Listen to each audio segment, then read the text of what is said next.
Welcome to the Rim Break Rodeo. We hope this video helps. You start by preparing an isolated environment and installing a framework so dependencies never conflict. Once done, pick TensorFlow or PyTorch based on your needs. You will follow framework patterns. Next, load a small labeled dataset and split it into training and validation, 80/20. Normalize features to 0, 1 or standardize to 0 mean and unit variance so gradients behave. Finally, define a minimal model skeleton, input shape, a couple of hidden layers, and an output head to begin training quickly. You now implement the model and the training loop while explaining decisions so results are interpretable. Start with clear layer sizes and re-LU activations. Pick softmax for multiclass or sigmoid for binary outputs.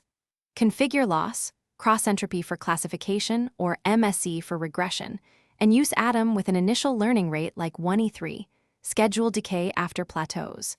Set up data loaders with batching and augmentation, and add dropout or weight decay to prevent overfitting.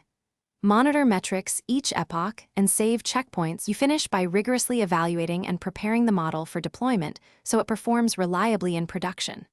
First, run validation and test evaluations, reporting precision, recall, F1, or RMSE as appropriate.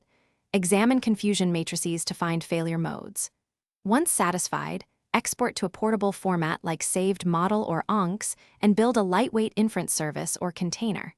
If performance or instability appears, check learning rate, data leakage, class imbalance, and exploding or vanishing gradients. Adjust hyperparameters and retry training with diagnostics enabled. Thanks for watching. Consider subscribing if we helped you.